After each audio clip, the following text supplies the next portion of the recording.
As of December 2012, over 15,000 South Carolina residents have been reported living with HIV or AIDS.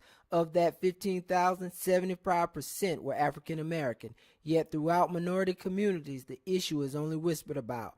Now, Palmetto AIDS Life Support Services, better known as PALSS, is striving to start the conversation through education, health, housing, and human services, and inspire a generation to protect themselves and their communities. Today, Carmen. I'm good. How are you? All right. Thank you for sitting down with us. Wanted to get started. Could you tell us a little bit about PALSS and when did it get started here in the Midlands, and a little bit about your mission? Well, PALSS was founded in 1985. We were actually the first AIDS service organization that was founded in South Carolina, and the second founded in the entire Southeast. AIDS Atlanta preceded us by a few weeks. But PALSS was really created to help people and families who had family members living with HIV to find services that they needed. There was a family that was here in Lexington County. Their family member had lived away for a number of years, but came back home basically because he found out he was living with AIDS, and he basically felt like he was coming home to die. His family just really struggled trying to get services for him, so that was the catalyst for PALSS creation.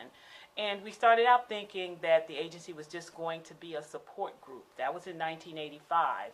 We found out very quickly that people needed services, and so the agency's directors at that time just developed some programming and developed some services and tried to create an environment that felt safe for people living with HIV to find out information about the disease, to help educate their family about the disease, and to help others in the community understand what HIV and AIDS was.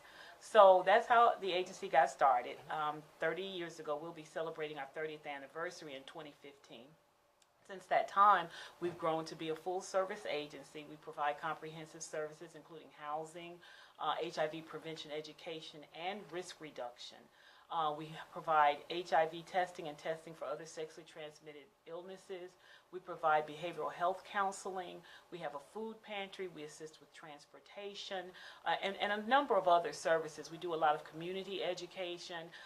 We work with youth groups, and we work with adults to help them understand the impact of HIV, but most importantly, to understand that they must know their status and how to stay healthy if they are not infected. If they are infected, how to become healthy and live a healthier life. Okay.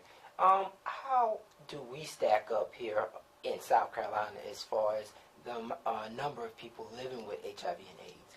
Well, unfortunately, South Carolina has historically been in the top 10 for rates of HIV and AIDS in our country. And we've moved back and forth. Sometimes we're 7th, sometimes we're 9th. Right now we're around about 8th, and that's usually the average of where we are. And although we have done a lot of work around reducing rates of HIV, educating our communities, our goal is to move out of the top 10 and move us way down on that list. We haven't succeeded. We haven't met that goal so far, but we're still working on that. There are a lot of organizations around the state with that goal. In your opinion, what more needs to be done to help bring that number down, or how can the community help in this effort? Well, I think our community kind of believes that HIV is over, that it's not a bad disease, the epidemic is over, there's a cure somewhere, and none of those things are true. HIV is still very much impacting our communities. What we really need for the community to do is to educate themselves about HIV and what it is, how to stay healthy, have some very frank discussions with family, friends, our youth about HIV and how to reduce your risk for becoming infected. But we also need to get rid of the stigma around HIV. The stigma is really what is killing us, because stigma keeps people from knowing their status. Stigma keeps people from engaging in healthcare and staying in healthcare. And stigma even stops conversations around HIV where we can share factual information. I think that we have to get rid of the myths and misconceptions in our community. We have to know the facts about HIV and share those facts with everyone. So those are some of the things I think that can help us to lower our rates of HIV. Again, we're doing a lot of work, but we do need the community to take ownership of the impact of HIV. Okay.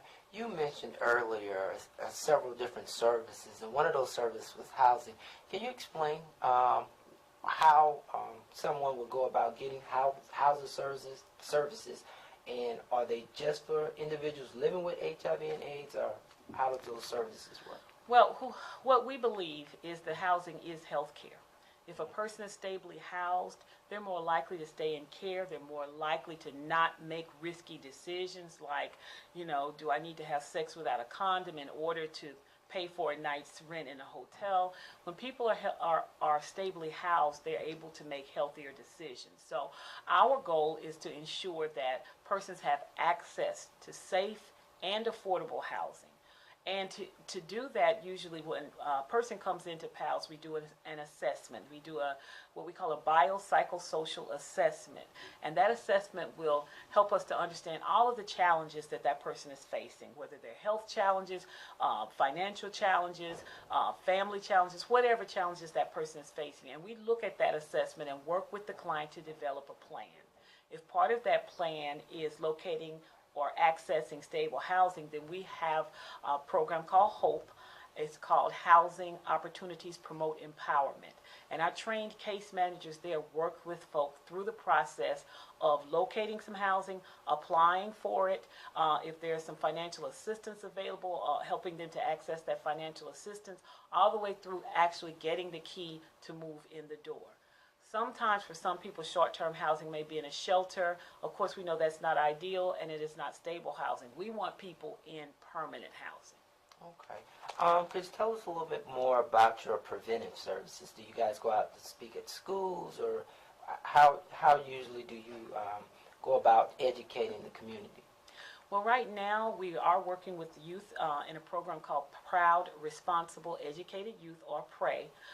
That program focuses on middle school aged youth, aged 11 to 13. And what we do with those youth is try to educate them with their parents. We call the parents in first. We want the parents to understand what the curriculum is that we're using, what kinds of information we're sharing with their children. We want the parents to be educated too, because sometimes parents have questions. Sometimes parents want to know what is the difference between HIV and what is the difference between AIDS, and why are we talking about pregnancy prevention when we're talking about HIV. So we explain all of that to the parents before we even engage with the youth. We talk to the youth so that they can have the tools and they can have the information to make better decisions about when and whether or not to engage in sexual intimate behavior. We talk to them about the benefits of delaying that engagement in sexual behavior. We talk about the benefits of understanding how pregnancy occurs and how disease is transmitted. We talk with them about behaviors they can engage in that will keep them safe, such as condom use, limiting the number of sex partners, or just not having sex. So that is a program we're very pleased about, because we are able to get to the youth before they develop those risky habits. For adults, we have a number of programs. We have support groups where we can share information about how to stay safe, how to reduce your risk if you are HIV positive, how to not infect other people.